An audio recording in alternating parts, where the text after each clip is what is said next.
वाल्मीकि जी महाराज इतने बड़े संत हो गए कि सारी दुनिया को राम रास्ता बताते हैं, लेकिन वाल्मीकि जी ने श्री राम को ही रास्ता बता दिया है। यह है राम नाम का प्रभाव।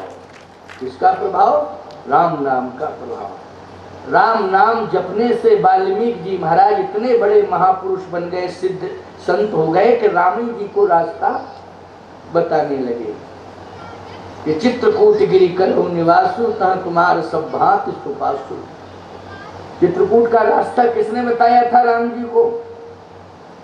चित्रकूट तक पहुंचने का रास्ता राम जी को किसने बताया था? भगवान श्री राम को रास्ता किसने बताया था? श्री वाल्मीकि जी महाराज ने, वाल्मीकि जी।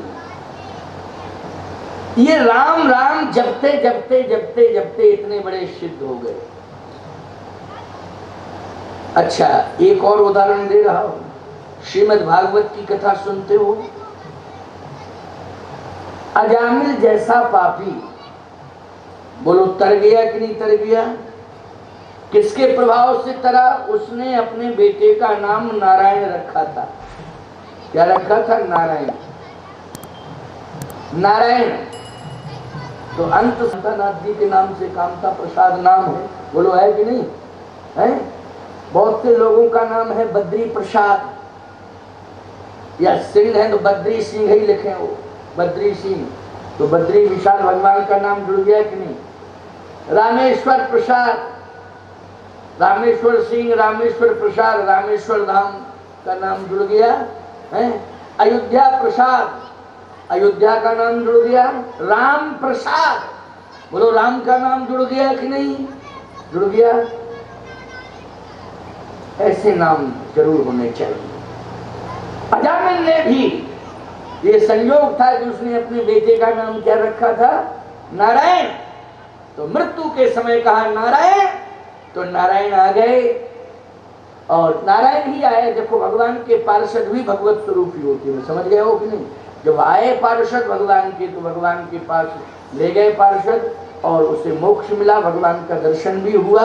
वैसे तो गंगा द्वार की चर्चा भागवती पंडित करते हैं कि गंगा के मुख पर जाकर के लिपट गया, पकड़ लिया उसने गंगा जी के मुख को, और उसका उद्धार हो गया। लेकिन बात वही है, वो गंगा भी तो भगवान के श्री चरणों से निकली है। नख निर्गता मुनिवंदता त्रैलोक पावन सुर शरीर। तो गंगा जी का संबंध भी भगवान के पद नख से है, इसलिए गंगा द्वार में उसको मोक्ष मिल गया। लेकिन प्रभाव किसका था? सही बताओ। प्रभाव गंगा जी का नहीं था। गंगा द्वार पर तो बाद में पहुंचा वो, लेकिन प्रभाव किसका था? राम नाम का प्रभाव था। इसलिए तुम भी अपने बच्चों का नाम धाम से, भगवान के नाम से जोड़ दिया करो। आजकल उठपटांग नाम पता नहीं क्या, गप्पू चप्पू, ये गप्पू नाम रखने से काम नहीं चलेगा है? मरते समय कहोगे गप्पू, गप दे भवसागर में चले जाओगे, बचने के चांस खत्म हो जाएंगे कि नहीं? इसलिए नाम क्या रखो? राम प्रसाद, राम किशोर है, ऐसे नाम रखो। कृष्ण किशोर, राम किशोर, राम प्रसाद है, शंकर प्रसाद, कुछ ऐसे ही नाम रखा करो, है ना? अच्छे नाम रखा करो, भगवान से जुड़े हुए ना। हमारे गुरुदेव ने, या अपने अपने गुरुदेव ने, जिस जिसके जो गुरु हो, उन्होंने नाम जो रखा है, चाहे दास परंपरा में हो, चाहे शरण परंपरा में हो, चाहे नंद परंपरा में हो, चाहे तीर्थ परंपरा में हो, सन्यासियों में आश्रम गिरी परंपरा में हो, लेकिन किसी न किसी धाम से उनका नाम जोड़ा है ना, किसी न किसी धाम से या भगवान के नाम से। तो मैं कहना ये चाहता हूं, कहूं कहां लग नाम बढ़ाई, राम न सके नाम गुन गाई। बोले राम जी के नाम के बिना तो उद्धार हो ही नहीं सकता है। किसी ने कहा कि वेद पुराण शास्त्र पढ़ने से क्या उद्धार नहीं होगा? अगर हम वेद पुराण शास्त्र पढ़ेंगे तब भी तो हमारा उद्धार होगा। चाहे जितने वेद पुराण शास्त्र पढ़ लो, लेकिन सबका सार है राम का नाम। सबका सार क्या है? राम का नाम है। प्रमाण दे रहा हूं, अब सुन लो जरा। काशी में तुलसीदास जी महाराज बैठे हुए हैं। तुलसीदास जी के पास बहुत से विद्वान गए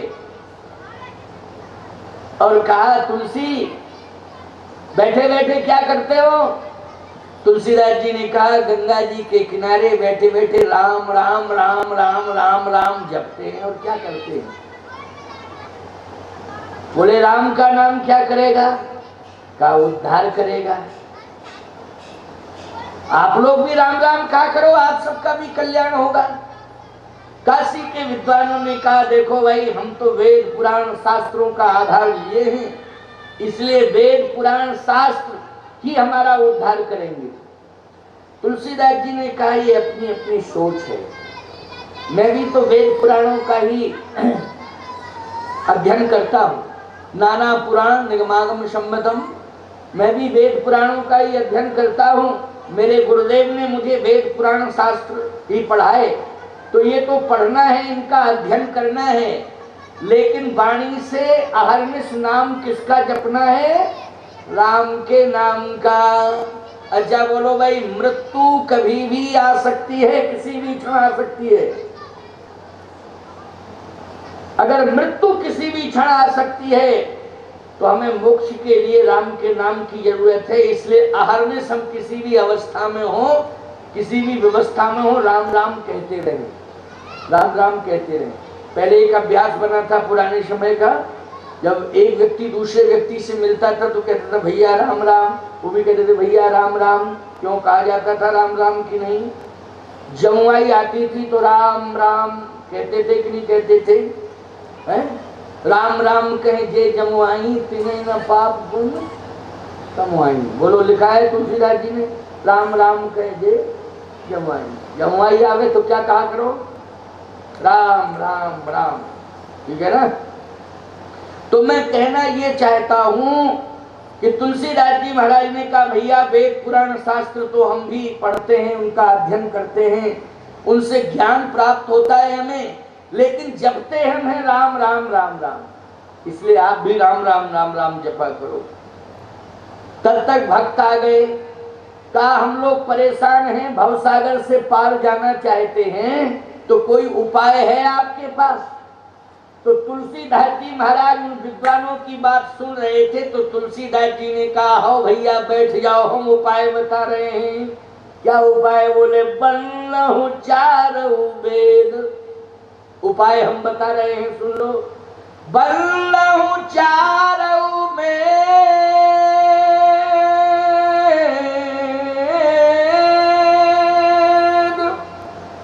भववारिधि मोहित सरस, बल्लहु चारहु वेद, भववारिधि मोहित सरस। तुलसीदास जी महाराज ने 4 वेदों की प्रशंसा करते हुए कहा कि भैया 4 वेदों के ज्ञान रूपी उत्कृष्ट जहाज में बैठ के पार चले जाओ। 4 वेदों के उत्कृष्ट ज्ञान के जहाज में बैठ के पार जाओ। बंदो चारों वेद भव बारिद बोहित तर। 4 वेदों के उत्कृष्ट ज्ञान के जहाज में बैठ के पार जाओ। अब 4 वेदों का उत्कृष्ट ज्ञान जो वेदाध्यायी हैं, वेद पढ़ते हैं, उन्हें तो हो सकता है, लेकिन क्या सबको वेदों का ज्ञान हो सकता है? आज हम आपको वेद रूपी जहाज में बिठा लें तो सही बताओ, वेद रूपी जहाज में बैठ करके आप बैठ तो जाओगे, लेकिन वेद रूपी जहाज के माध्यम से आपकी बुद्धि में कुछ भी वेदों का सार समझ में आ सकता है? जब तक आपने वेद पढ़े नहीं होंगे अथवा गुरुमुख से सुने ना होंगे। और वैसे ही आप गुरुमुख से सुन भी लो, लेकिन जब तक संस्कृतज्ञ नहीं होंगे तब तक वेद की भाषा ही नहीं समझ सकते। कहाँ समझ पाओगे? इसके लिए आपको किसी संस्कृत पाठशाला में जाकर के पहले संस्कृत पढ़नी पड़ेगी, और संस्कृत का बोध जब हो जाएगा, संस्कृत भाषा पर आपका अधिकार हो जाएगा, तो आप वेद बोलना भी शुरू कर देंगे और वेद के वर्गों को भी समझ लेंगे। लेकिन इस व्यस्त लाइफ में, सामान्य जीवन में, जहां आप कृषि प्रधान देश में अथवा क्षेत्र में रह रहे हैं, वहां कृषि में व्यस्त है, कोई व्यापार में व्यस्त है, कोई अधिकार में व्यस्त है, कोई रोजगार में व्यस्त है, कोई व्यवहार में व्यस्त है, अपनी अपनी व्यस्तता है ना। तो ऐसी व्यस्त लाइफ में हम आपको वेद रूपी जहाज में बिठा दें तो फिर मुश्किल हो जाएगा, बैठना ही मुश्किल होगा, पार जाने की तो बात छोड़ो। आप कहोगे महाराज फिर और कोई उपाय हो तो बताओ, तो आपके लिए सरल उपाय होगा कि कोई नाव मिल जाए, उस नाव में बैठ करके आपको पार कर दिया जाए, ठीक है ना। तो भक्तों ने कहा महाराज वेद रूपी उत्कृष्ट ज्ञान के जहाज में हम लोग नहीं बैठ पाएंगे, समझ नहीं पाएंगे, कोई सरल उपाय हो तो आप बताओ। तो तुलसीदास जी महाराज ने देखो सरल उपाय बताया। बंदो चारों वेद भव बारिधि मोहित सरस। ये जो भव समुद्र है, ये भव समुद्र में अगर हम जलाशय बड़ा है और साधन छोटा दे दें तो खतरा पैदा हो सकता है। बोलो हो सकता है। जैसे इस समय नर्मदा जी में बाढ़ आई है तो नाव से पार जाना ही मुश्किल है, बोलो है कि नहीं। लेकिन सामान्य स्थिति में जब प्रवाहित रहती है मां नर्मदा, तो इसमें हम लोग नौका से ही पार हो जाते हैं कि नहीं हो जाते हैं, नौका से ही पार हो जाते हैं। लेकिन समुद्र के किनारे आप जाएं, जैसे अभी मैं रामेश्वरम धाम गया था, मेरी कथा थी, समुद्र बिल्कुल पास में ही था, समुद्र के किनारे ही कथा हो रही थी एक प्रकार से। तो जहां तक दृष्टि डाली वहां तक जल ही जल, मतलब समुद्र का एक तट तो आपको दिखाई देगा लेकिन दूसरा तट समुद्र का दिखाई नहीं देगा। लेकिन नदी के दोनों तट दिखाई देते हैं। जिसके दोनों तट दिखाई देते हो नाव से काम चल जाएगा, वो चल जाएगा कि नहीं। और जिसका केवल एक ही तट दिखाई देवे, दूसरा दिखाई ही नहीं देवे, तो नाव से काम चलेगा क्या। उसमें जहाज की जरूरत पड़ेगी। किसकी जरूरत पड़ेगी? जहाज की जरूरत पड़ेगी। तो ये भव समुद्र है, इसमें जहाज की जरूरत है। तो चार वेदों के उत्कृष्ट ज्ञान के जहाज में बैठ करके इसको पार करो। लेकिन ये सबके वश की बात नहीं है। भक्तों ने चरण पकड़ लिए, कहा महाराज ये चार वेदों का उत्कृष्ट ज्ञान हम लोग समझते ही नहीं है, कोई सरल साधन हो तो बताइए। तुलसीदास जी ने कहा देखो भाई, समुद्र को अगर हम छोटा करेंगे तो साधन भी छोटा मिल जाएगा, और साधन हम छोटा दे दें और अपरिमित जल हो, समुद्र की तरह भरा हो, तो मुश्किल की बात है। कहा महाराज समुद्र भी छोटा हो सकता है अगर संत चाह लें तो, समुद्र भी छोटा हो सकता है अगर संत चाह लें। देखो संतों में कितनी ताकत है, बोलो। मैं कहता हूं कि संत चाह लें तो भक्तों का यह मानना है कि समुद्र भी छोटा हो सकता है। मैं सत्य कहता हूं, संत अगर चाह लें तो परमात्मा वैकुंठ से उतर करके धरती पर आ सकता है, संत अगर चाह लें। संतों में बड़ी ताकत है, उनकी तपस्या, उनकी श्रद्धा, उनकी भक्ति। आपको हमारा त्रेता की बात कर रहे हो, ऐसे संत त्रेता में थे, सामान्य भाषा में लोग कह देते तो द्वापर में थे, सतयुग में थे, कल युग में कहाँ है ऐसे संत रखे। अच्छा तुलसीदास जी महाराज किस युग में पैदा हुए जल्दी बताओ? सतयुग में। हाँ देखो कलयुग में पैदा हुए, बोलो हुए कि नहीं हुए? कलयुग में पैदा हुए और भगवान राम का दर्शन उन्हें चित्रकूट में हुआ कि नहीं हुआ? चित्रकूट के घाट पर भई संतन की भीड़, तुलसीदास चंदन घिसे तिलक देश रघुवीर। तिलक करें रघुवीर, बोलो भाई ये कलयुग की घटना है कि नहीं? तुलसीदास जी को भगवान राम का दर्शन हुआ, ये कलिकाल में ही महापुरुष हुए हैं संत तुलसी। अच्छा, माताएं थोड़ी संख्या में बैठी हैं, आज पहला दिन है। मीराबाई को भगवान का दर्शन किस युग में हुआ था? मीराबाई को श्याम सुंदर का दर्शन, बोलो इस बात को मानोगे कि नहीं मानोगे? कलयुग में ही हुआ था मीराबाई। मीराबाई को भगवान का दर्शन कलयुग में हुआ।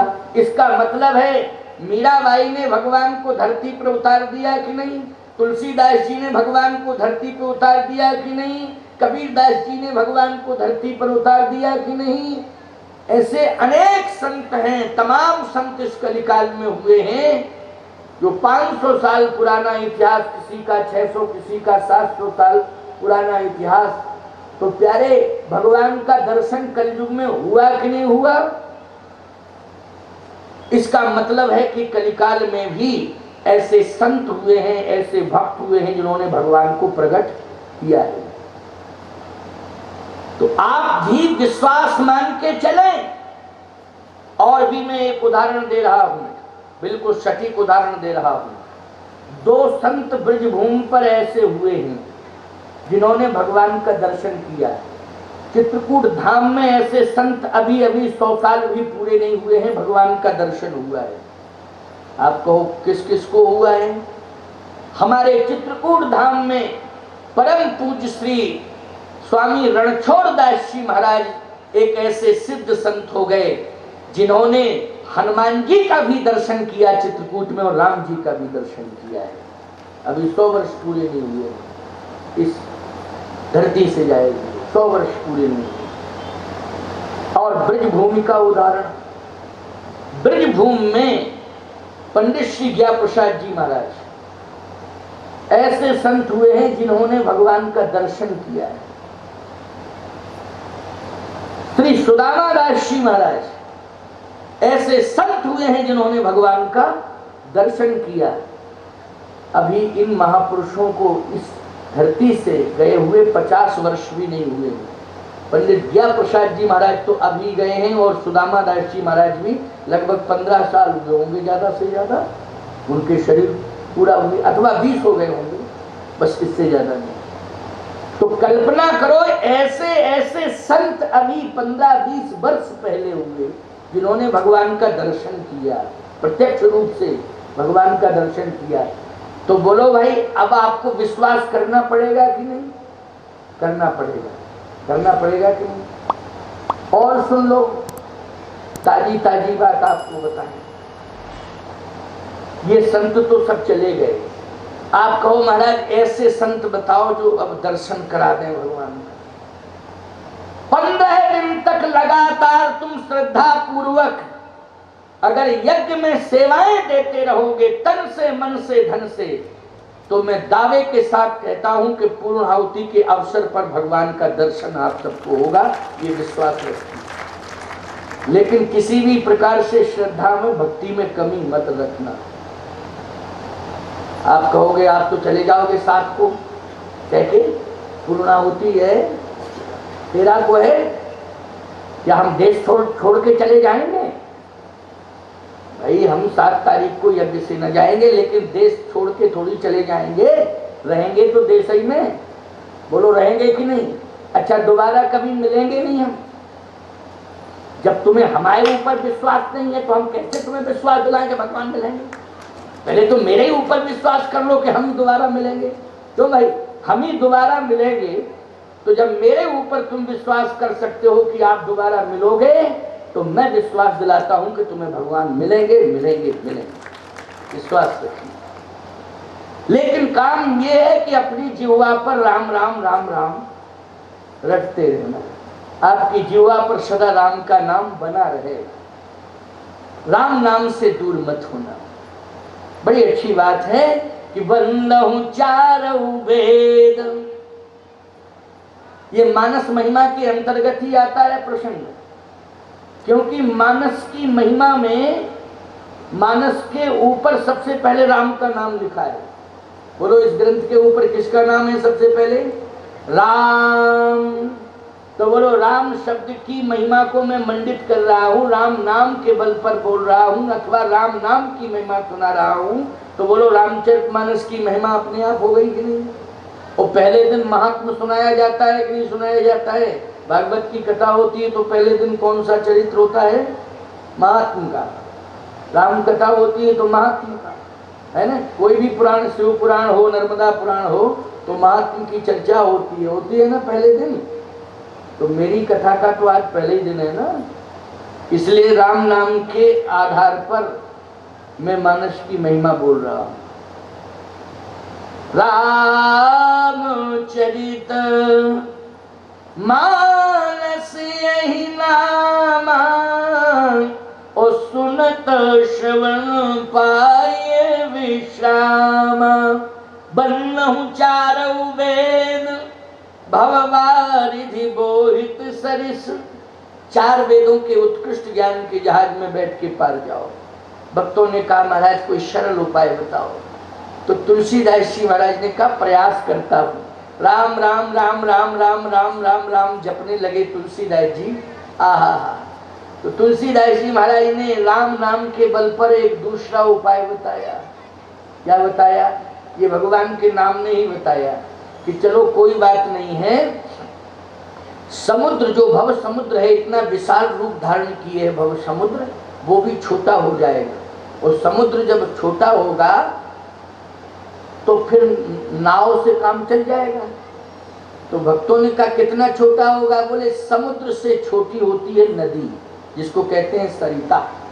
क्यों? समुद्र से छोटी होती है सरिता, इसलिए समुद्र, ये भव समुद्र भव सरिता के रूप में परिणित हो जाएगा। अच्छा, कैसे? गोस्वामी जी कहते हैं निज संदेह मोहे भ्रम हरणी,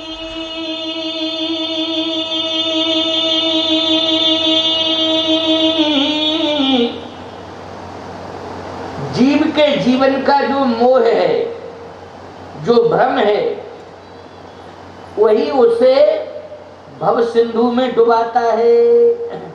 बोलो जीव का मोह और भ्रम किसमें डुबाता है? भव सिंधु में। लेकिन अब हमें उबारना है तो राम का नाम क्या करता है? उबारता है, बचाता है। बोलो बचाता है कि नहीं? डूबने वाले को राम का नाम क्या करता है? उबारता है, बचाता है। कह निज संदेह मोह भ्रम हरणी, ओ करहूं कथा भव सरिता तरणी।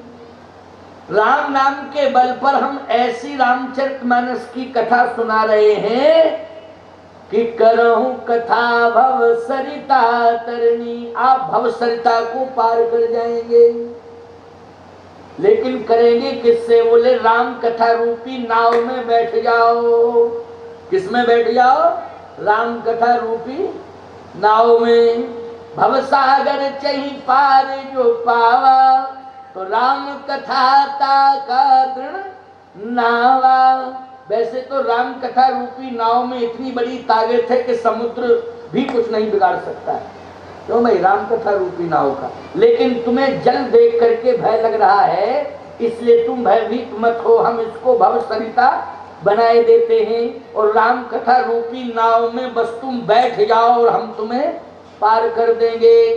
तो बोलो भाई, अगर भव सरिता से पार जाना चाहते हो तो एक ही उपाय है कि राम कथा रूपी नाव में बैठो। और जितने भी क्षेत्र में लोग हों, दूरांचलों से तुम्हारा जहां जहां तक संबंध हो, जितने भी संबंधी हों, सबको दूरभाष पर सूचना दे दो। वैसे तो यज्ञ में प्रचार हुआ है, लेकिन फिर भी तत्काल आप दूर संचार के माध्यम से सूचनाएं पहुंचा सकते हैं। आप पहुंचाइए और राम कथा रूपी नाव में सबको बैठा लिए। और राम कथा रूपी नाव की पतवार 9 दिन तक किसके हाथ में रहेगी? मेरे हाथ में रहेगी। मैं चलाऊंगा और तुम बैठे रहना, हम तुम्हें पार करेंगे। समझ लेना। अब जो नहीं आएंगे, राम कथा रूपी नाव में नहीं बैठेंगे, वो काहे को तरेंगे, वो तो मरेंगे ही मरेंगे और डूबेंगे ही डूबेंगे। वो क्यों तरेंगे, क्यों भाई, वो तो डूबेंगे ही डूबेंगे। लेकिन हमारा कहना है, हमारा संकेत करना है, मानना तुम लोगों का, मानना तो पड़ेगा ही, अगर तरना है तो मानना पड़ेगा है? लेकिन निज संदेह मोह भ्रम हरणी, ओ करहूं कथा भव सरिता तरणी। भक्तों ने कहा महाराज जब समुद्र नदी बन गया, संतों में बड़ी ताकत है। एक महापुरुष ने, आप जैसे संत ने भव समुद्र को भवसरिता बना दिया, तो हमें विश्वास है कि भवसरिता भी छोटी हो सकती है, भवसरिता भी छोटी हो सकती है। कभी कभी जब सरिता में बाढ़ आ जाती है तो नाव में बैठते समय भी डर लगता है।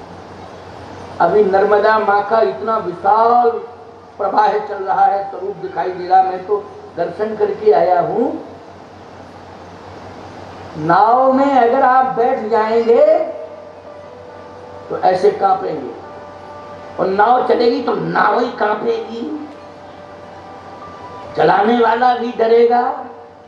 इस समय बहुत जबरदस्त प्रभाव है, इतना प्रभाव कि प्रवाह में ऐसा लग रहा है कि का गुरुचरण दास बोले, गुरु जी रूम के अंदर जल आ गया, उनका बेटा नर्मदा जी ने बड़ी कृपा की, वहीं स्नान करो कमरे में अंदर। बहुत बड़ी कृपा की है कि नर्मदा जी चली आई है, क्यों, ये सौभाग्य की बात है, अंदर ही स्नान कर दूं, घबराने की जरूरत नहीं है। बोले गुरु जी अब इससे ज्यादा जल आ गया तो हमने कहा तो तुम क्या करोगे? बोले गुरुजी अब फिर क्या करेंगे, डूबेंगे और मरेंगे। हमने कहा मरोगे नहीं ना, डूबोगे, तरोगे बेटा, तरोगे। क्या करोगे? तरोगे, चिंता मत करना, तरोगे। तो सीधी सी बात यह है कि कभी कभी नाव जब नदी में चलती है, वो अधिक जल होने के कारण नाव का भी संतुलन बिगड़ने लगता है, तो घबराहट हो जाती है। भक्तों ने यही बात तो कही, महाराज भवसरिता छोटी नहीं हो सकती है। कहा क्यों, तुम्हें दिक्कत है? बोले दिक्कत है। क्या दिक्कत है? अरे नाव में बैठे रहोगे, क्या दिक्कत है? बोले नाव में बैठे तो रहेंगे, कभी कभी वासना की बयार जब चलती है तो भावना की पतवार हाथ से छूट जाती है, छूट जाती है ना। जीवन में, मानव जीवन में, इस घोर कलिकाल में जब वासना की आंधी बयार, जब वासना की हवाएं चलने लगती हैं, वो तेज गति से आंधी का रूप धारण कर लेती हैं, तो बोलो भाई भावना की पतवार छूट जाती है, और जब पतवार छूट जाती है तो नाव डूब जाती है।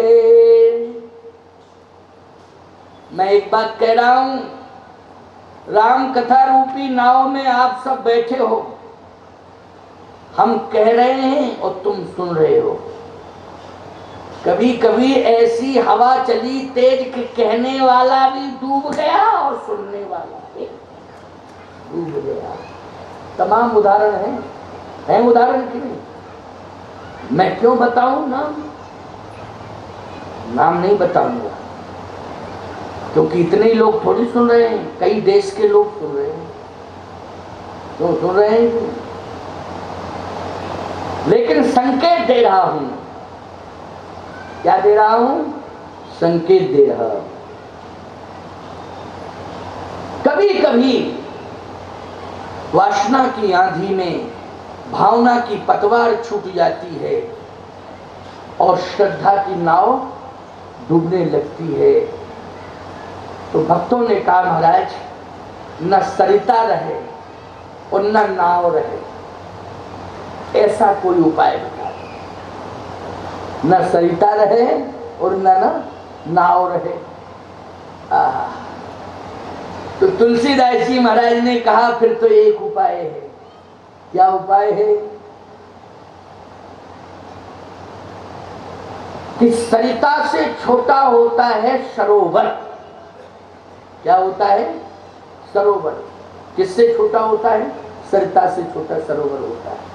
एक काम करो, क्या व्यस्त लाइफ में आज लोग संतों के पास नहीं जा पा रहे, या कभी कभी ऐसी कंडीशन आ जाती है कि अश्रद्धा की आंधी चलने लगती है, तो अच्छे संत भी प्रभावित कर देते हैं। लोग तमाम प्रकार की टीका टिप्पणी करते हैं, अरे साहब वो ऐसे संत थे, अब हम जानते हैं संतों को, हैं? सीधी सी बात, सब पर जो है छीटा कसी करना शुरू कर देते हैं।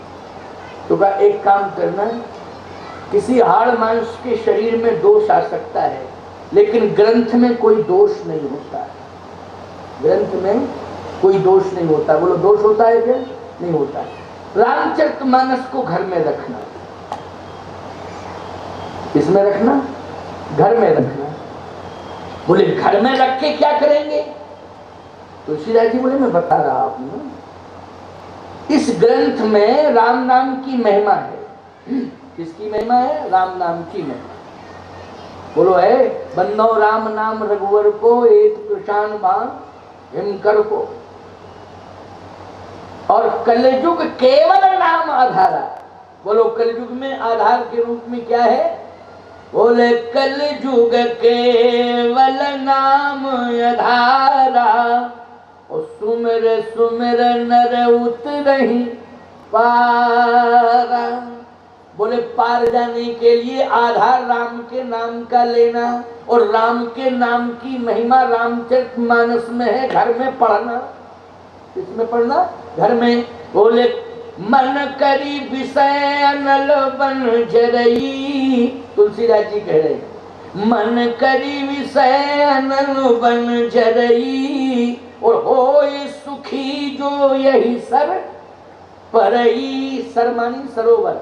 घर में रामचरितमानस रूपी सरोवर रहेगा तो इसमें डुबकियां लगाते रहना रोज, तो बच जाओगे, नहीं मर जाओगे। अब इसका अर्थ हम विस्तार पूर्वक बता रहे हैं, जरा सुनना। मन मानी होता है हमारा जो अंतःकरण में मन है ना, हृदय के अंदर क्या है? क्या है? मनमानी चित्त। मनमानी क्या है? चित्त। चित्त मानी क्या है? अंतःकरण। ठीक है ना? अब हमारा मन ये भ्रमण कर रहा है। क्या कर रहा है? भ्रमण। जैसे शरीर हमारा यहाँ रखा है कथा में, लेकिन मन हमारा को जबलपुर पहुंच गया हो। बोलो पहुंच गया कि नहीं? अब शरीर भले ही यहाँ है, लेकिन मन कहाँ पहुंच गया? जल्दी बोलो। जबलपुर। अरे जबलपुर ही नहीं, कलकत्ता ही पहुंच गया मन, बंबई पहुंच गया मन। मन तो अमेरिका पहुंच गया। मन तो बहुत जल्दी चलता है। वायु से भी ज्यादा तेज गति किसकी है? मन की है। बोलो वायु से ज्यादा तेज गति मन की है, लेकिन शरीर हमारा यहाँ है। तुलसीदास जी कहते हैं ये मन करी मानी हाथी, मन रूपी हाथी आनंद ले रहा है हमारा। बोले कहाँ ले रहा है आनंद? बोले गृहस्थी रूपी जंगल में। कहाँ? गृहस्थी रूपी जंगल में। और गृहस्थी से संबंधित जहां जहां रिश्तेदारियां हैं, बोलो ये मन रूपी हाथी वहां भी जाके आनंद ले रहा है कि नहीं? जहां जहां भी हमारे संबंध जुड़े हुए हैं, ये मन रूपी हाथी वहां भी आनंद ले रहा है कि नहीं? आप कह रहे हो वहां बिल्कुल ले रहा है। एक पशु संस्कृति में हाथी पैदा होता है, वो हाथी भी जंगल में आनंद लेता है। लेता है कि नहीं लेता है? जंगल में आनंद लेता है।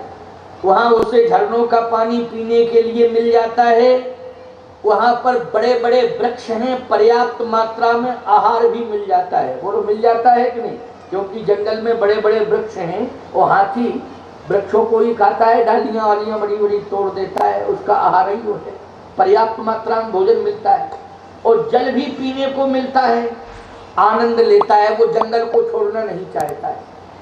भले ही लोग उसको किसी तरह से गांव में ले आते हैं, जंजीरों से बांधते हैं, वो गांव में घुमाते हैं, लोग आरती उतारते, गणेश जी आए, गणेश जी आए। हाथी तो रोता है मन ही मन कि तुम आरती उतार रहे हो, गणेश जी कह रहे हो, पर्याप्त भोजन नहीं दे पा रहे हो, क्योंकि वृक्ष कहाँ बचे हैं अब। और किसी भी वृक्ष को यदि आप हाथी के द्वारा तुड़वाओगे तो तुरंत कानूनी कार्रवाई हो जाएगी, दंडात्मक कि आपने पेड़ तुड़वाया।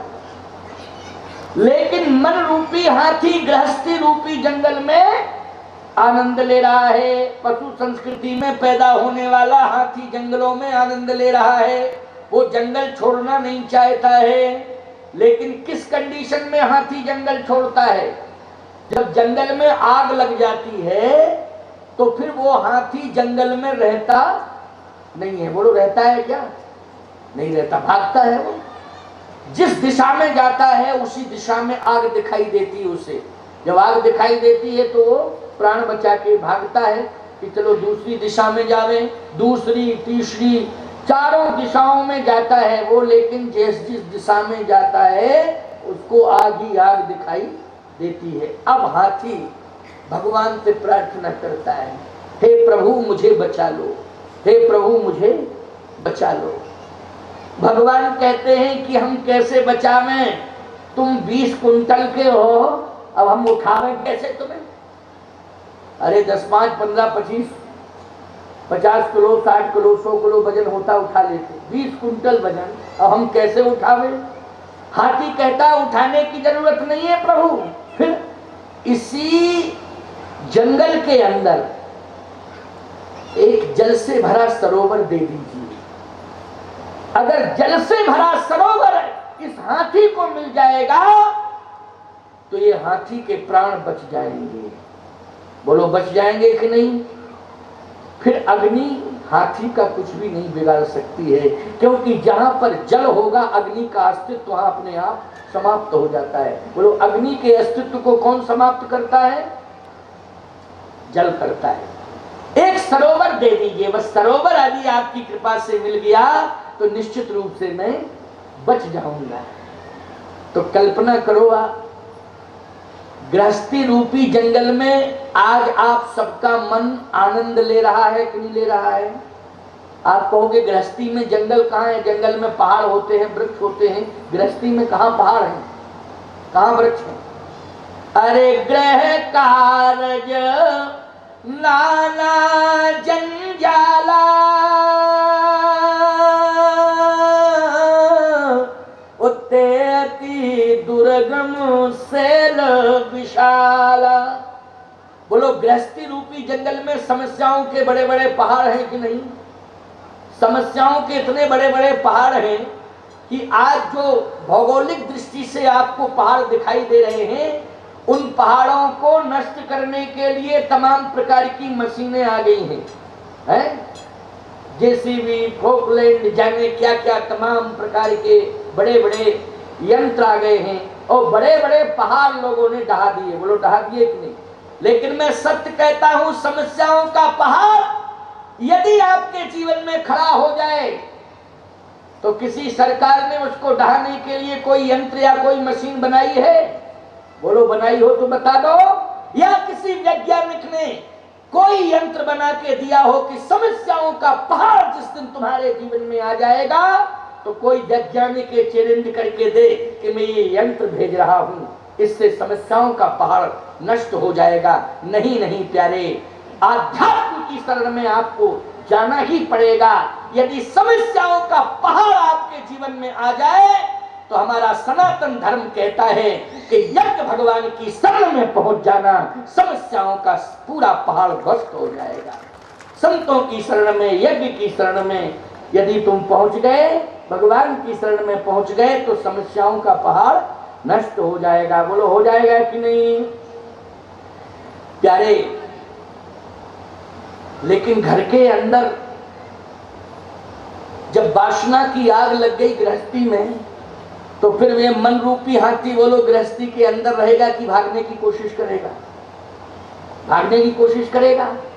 लेकिन भागने की कोशिश करेगा तो चारों तरफ आग ही आग है वासना की, वो निकल नहीं पा रहा है। तब वो भगवान की याद करेगा, प्रभु मुझे बचाओ मुझे बचाओ। तो वो बचेगा कैसे? जैसे जंगल का हाथी सरोवर की डिमांड कर रहा है, वैसे ही मन रूपी हाथी भी किसकी डिमांड करेगा बोलो? सरोवर की, कि हे प्रभु मुझे बचाओ बचाओ। तो भगवान कहते हैं बस संतों की शरण में चले जाना, बस एक ही उपाय है। क्या? उन संतों के माध्यम से तुम्हें एक राम कथा रामचरित मानस रूपी सरोवर मिलेगा। बस उस सरोवर में तुम डुबकियां लगाते रहना, तुम्हारा वासना की आग कुछ भी नहीं बिगाड़ पाएगी। वासना की आग से तुम मुक्त हो जाओगे। डुबकियां किसमें लगानी पड़ेगी? रामचरित मानस रूपी सरोवर में। तो देखो, राम राम वाणी से कहते रहो और घर के अंदर रामचरित मानस को रखे रहो और रोज जो है इसमें डुबकी लगाओ। नहीं कर पाएगी। इसलिए प्यारे, राम नाम के बल पर गोस्वामी तुलसीदास जी ने, तुलसीदास जी कहते हैं बस वाणी से राम का नाम लेते रहो, वाणी से। क्योंकि हाथों से ट्रैक्टर चलाना, आंखों से देखना है, लेकिन मुंह से आजकल राम राम कोई नहीं कहता। ट्रैक्टर में एक टेपरे काट लगा हुआ है या मोबाइल की लीड लगी हुई है? और ट्रैक्टर चलाने वाला किसान ट्रैक्टर चलाता कहता हम जाए तो जाए, कहाँ जाए तो जाए। अरे बेवकूफ, कहाँ जाएगा? तो भाई कहाँ जाएगा तू? अरे जब तुझे यही पता नहीं है कि तू कहाँ जा रहा है, खेत में जा रहा है कि तालाब में जा रहा है कि नदी में कूद रहा है, तू इतना तो ध्यान रख कम से कम। सुनो, ये गलत सलत गाने मत सुना करो। ये गलत गाना सुनने की जरूरत नहीं है। कान में उस समय लीड लगाने की जरूरत नहीं है। उस समय तुम कहो महाराज हम तो किसी विद्वान की कैसेट सुन रहे हैं, प्रवचन सुन रहे हैं। अरे छोड़ोगी इन सब बातों को, तुम तो खेत में अपना काम करो, श्रमदान करो और वाणी से केवल राम राम राम राम कहते रहो। बस इसी से तुम्हारा कल्याण हो जाएगा। क्योंकि कान में लीड लगा लोगे और 6 घंटे लगाए रहोगे, कान प्रभावित हो जाएगा। बोलो हो जाएगा कि नहीं? चाहे कथा सुनो चाहे गाना सुनो, बोलो 6 घंटे अगर लीड बराबर लगाओगे तो कान प्रभावित होगा कि नहीं होगा? लेकिन वाणी से राम राम कहोगे तो वाणी प्रभावित होगी क्या? वाणी से अगर राम राम कहोगे तो मैं सत्य कहता हूं, एक एक बीज के दाने में, एक एक दाने में जो बीज तुम खेत में बो रहे हो, मैं सत्य कहता हूं प्रत्येक दाने में राम का नाम समाहित हो जाएगा। फिर फलश्रुति देखना कि खेती में क्या पैदा होता है। एक बार विश्वास करके तो देखना है, विश्वास करके देखना। और हम गाना वाना सुनते हैं और खेती करते हैं, अपना ट्रैक्टर चला रहे, गाना सुन रहे, जाए तो जाए कहाँ? तो खेती भी कहती है हमें जहाँ जाना होगा वहाँ चले जाएंगे। तुम ठेकेदार हो क्या? क्यों नहीं? हमको जहाँ जाना होगा तहाँ हम चले जाएंगे। तुम तो ट्रैक्टर चलाओ अपना, वो गाना गाओ, वो गाना सुनो। सावधान। इसलिए वाणी से क्या कहना है, जल्दी बोलो? राम राम। बहुत बढ़िया बात। देखो तुलसीदास जी महाराज ने कहा तो एक ही उपाय है। फिर क्या? न समुद्र रहेगा भव समुद्र, और न भव सरिता रहेगी, न भव सरोवर। करना क्या पड़ेगा? कै नाम लेत। देखो नाम आ गया कि नहीं? नाम कौन सा? राम का नाम। नाम लेत भव सिंधु सुखाही, ओकरहु विचार सुजन मन माही। कहा बस राम राम कहते रहो, राम राम जपते रहोगे तो न भव समुद्र रहेगा, न भव सरिता रहेगी, न भव सरोवर रहेगा। समुद्र ही सूख जाएगा, आराम से पार हो जाओगे, कहीं कोई समस्या ही नहीं रहेगी। तो नाम लेत भव सिंधु सुखाई, करहु विचार सुजन मन माही। एक संत ने बहुत अच्छी बात कही थी, वो बात मैं सुना दूं मात्र 5 मिनट में। 6 बज जाएगा तब तक, 5:30 तक कथा होनी थी। आज थोड़ा सा लेट मंच हुआ। क्यों? प्रारंभ लेट ही ना हुआ, इसलिए थोड़ा सा 2-5 मिनट लेट चलेगा। मैं 10 मिनट लेट चलेगा। और फिर भगवान की कथा में हम लेट भी हो जाएं तो क्या दिक्कत है? भगवान की कथा सुनने में अगर हम लेट हो जाएं तो कोई दिक्कत नहीं है। अरे हम तो कथा सुनते सुनते यहीं लेट जाएंगे, और अच्छी बात है। क्यों भाई? और अच्छी बात है, इससे अच्छी बात और क्या हो? क्योंकि कहत राम गुण भा बिनुसारा, कहत राम गुण भा बिनुसारा। ब्रह्मऊट हो गया राम कथा कहते कहते। लक्ष्मण जी ने राम कथा कही और निषाद राज ने सुनी। कहने वाले लक्ष्मण थे, वो सुनने वाले कौन थे? निषाद राज जी। ब्रह्मऊट हो गया था सुनते सुनते। लेकिन चिंता मत करो, न तुम निषाद हो। निषाद राज जैसी भक्ति आ जाए तो कहना ही क्या है, साधारण था निषाद। भगवान ने सखा बनाया उसे। बोलो बनाया कि नहीं? भगवान ने क्या बनाया? सखा बनाया उसे। इसलिए निषाद की बड़ी महिमा है। कब राम गुण भाव अनुसारा 10-5 मिनट और थोड़ी सी राम कथा सुनने। एक संत ने बड़ी अच्छी बात कही, बोले राम नाम की महिमा कितनी है? तीर्थों की महिमा में और राम के नाम की महिमा में क्या अंतर है? संत बोले बहुत अंतर है। जैसे तो उन्होंने एक एक तीर्थ की महिमा बताई, एक एक तीर्थ की महिमा बताई और फिर राम के नाम की महिमा बताई। तो तीर्थ की महिमा में क्या बताया? बोले 2 बेर द्वारिका, 2 बार द्वारिका धाम चले जाओ, दर्शन करे आओ धाम में। त्रिवेणी जाए 3 बेर, प्रयागराज चले जाओ 3 बार। 2 बेर द्वारिका त्रिवेणी जाए 3 बेर, और 4 बेर जाए गंगे अंगहू नहाए थे। रामनाथ जगन्नाथ बद्रिका केदारनाथ, 7 सुमेरु 7 बेर पग ध्याए थे। जेते फल होत कोट तीर्थ स्नान किए, और तेते फल होत एक राम नाम गाए थे। तेते फल होत एक राम नाम गाए थे। इसलिए नाम लेत भव सिंधु सुखाही, ओ करहु विचार सुजन मन माही। बोलिए श्री राम नाम भगवान की। ये राम नाम की महिमा, यही रामचरितमानस की महिमा। इसलिए कल से आप लोग समय से आए, अधिक से अधिक संख्या में आए और नित्य ही श्री राम कथा की महिमा श्रवण करें। रामचरितमानस के आधार पर बड़ा ही दिव्य सत्संग होगा और आप सबको श्रवण करने को मिलेगा। 2 बार भगवत नाम संकीर्तन। मैंने एक बात और कही कि होमात्मक यज्ञ तो यज्ञ मंडप में चलेगा, लेकिन पूरे परिसर में श्रम यज्ञ चलेगा। क्या चलेगा? श्रम यज्ञ। तो आप सब श्रम यज्ञ से जुड़े रहें, श्रम करते रहें, क्योंकि सेवा देना बहुत अनिवार्य है। इसलिए तन से, मन से, धन से आप समर्पित होकर यज्ञ को सफल बनाएं। 2 बार भगवान का नाम ले लें। श्री राम जय राम, जय जय राम। श्री राम जय राम, जय जय राम। श्री राम जय राम, जय जय राम।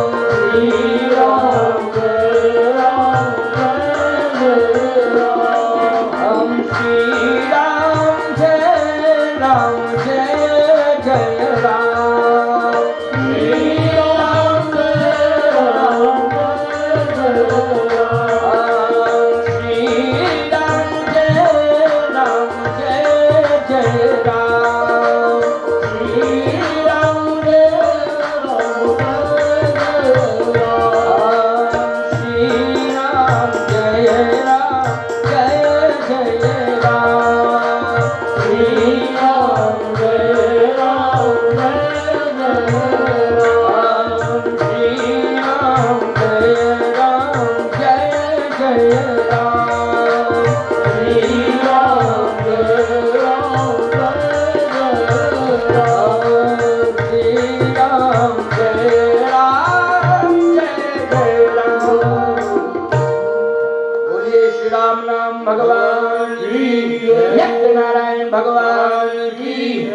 नर्मदा माता की जय। जय सीताराम। नमः पार्वती पते हर हर महादेव। नर्मदा मैया ज्ञान विशारद शुभ समकादि से सदुकारद शुभ समकादि से सदुकारद परमी सुत की रतनी के पवन पवन सुत की रतनी की आरती श्री रामायण जी की आरती श्री रामायण जी की गावत वेद पुराण गावत वेद पुराण शास्त्र सब दर्शन मुनि जन धना संतन को मुनि जन धन संतन को सरवस सारयंत को भक्त सबही की भक्त सबही की आरती श्री रामायण जी।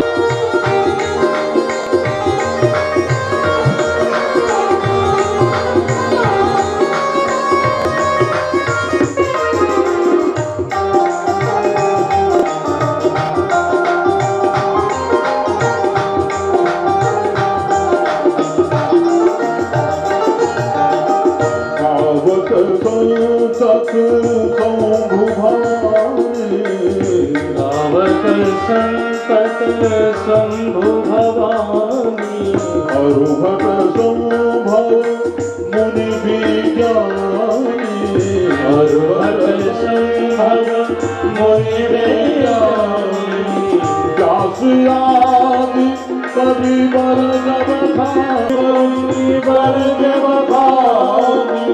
काबुतूंगी करुण के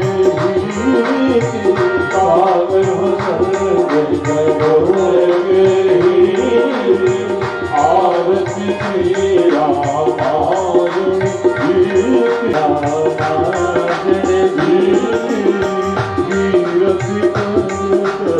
ललित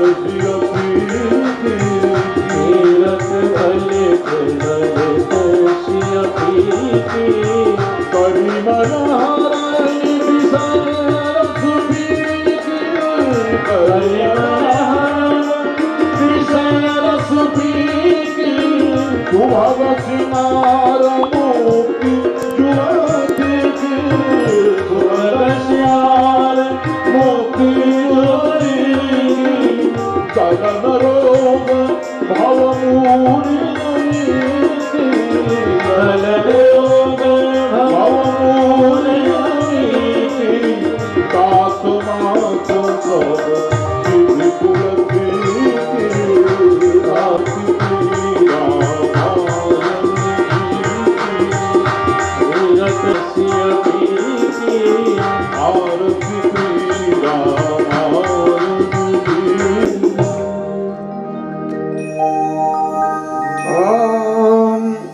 जलेन शीतले कर्णं पुष्पैः देवान् श्रीरामचन्द्राय विद्महे दशरथनन्दनाय धीमहि तन्नो रामः प्रचोदयात्। ॐ रुद्रदेहायै च विद्महे मेकलकन्यकायै च धीमहि तन्नो रेवः प्रचोदयात्। ॐ तत्पुरुषाय विद्महे महादेवाय धीमहि तन्नो रुद्रः प्रचोदयात्। सेवन्तिकाबकुलचम्पकपाटलाब्जैर्पुण्यागजातिकरवीरनसारपुष्पै बिल्वप्रवाह तुलसीदलमञ्जरेभे त्वां भोजमर्पयामि। बोलिए सियावर रामचंद्र की जय। नर्मदा मैया की जय। नंदिकेश्वर भगवान की जय। धर्म की अधर्म का प्राणियों में विश्व का गौ माता की गौ हत्या सत्य सनातन धर्म की ओम नमः पार्वती पतये हर हर महादेव।